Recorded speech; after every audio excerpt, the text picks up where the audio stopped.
সুপ্রিয় দর্শক, আসসালামু আলাইকুম। দেশ ও দেশের বাইরে থেকে যারা আমাদের চ্যানেলে ভিডিও দেখতেছেন সবাইকে আমাদের চ্যানেলে স্বাগত। নতুন হয়ে থাকলে আমাদের চ্যানেলটি সাবস্ক্রাইব করে রাখুন এবং লাইক দিয়ে ভিডিওটি কন্টিনিউ করুন। তো আজকে আপনার জানিয়ে দেবো ফরিদপুর জেলা সালতা বাজার পেঁয়াজের বাজার দর কত আছে। তো চলুন আজকে বাজার দর জানিয়ে দিই।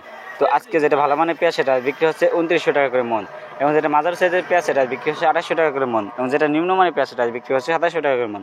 আবারও জানিয়ে দিচ্ছি পেঁয়াজের বাজার দর। এটা ভালো মানের পেঁয়াজ সেটা আজ বিক্রি হচ্ছে 2900 টাকা করে মন, এবং যেটা মাঝারি সাইজের পেঁয়াজ সেটা আজ বিক্রি হচ্ছে 2800 টাকা করে মন, এবং যেটা নিম্নমানের পেঁয়াজ সেটা আজ বিক্রি হচ্ছে 2700 টাকা করে মন। তো আপনাদের নিজ নিজ জেলায় পেঁয়াজ বাজার কত আছে কমেন্ট বক্সে জানিয়ে দিন, এবং কে কোন জেলা থেকে আমাদের ভিডিওটি দেখতেছেন অবশ্যই কমেন্ট বক্সে জানাতে ভুলবেন না। তো সামনে হয়তো পেঁয়াজের দাম আরও কিছুটা বাড়বে, কারণ মৌসুমে পেঁয়াজের 3 ভাগের 1 ভাগ অর্থাৎ 33% পেঁয়াজ বিক্রি করা হয়ে গেছে কৃষকের। সেই সময় পেঁয়াজ পরিপূর্ণ ফলন হয় না, এই কারণে পেঁয়াজের ঘাটতি হয়েছে, কিন্তু কৃষকরা ন্যায্য দাম পাইছে ওই সময়। তো পেঁয়াজের এখন ঘাটতি 3 ভাগের, এই পর্যন্ত 3 ভাগের 2 ভাগ পেঁয়াজ শেষ, আর 1 ভাগ পেঁয়াজ আছে যেটা দিয়ে সারা চলবে না। তো ধন্যবাদ সবাইকে, দাম বাড়বে সামনে।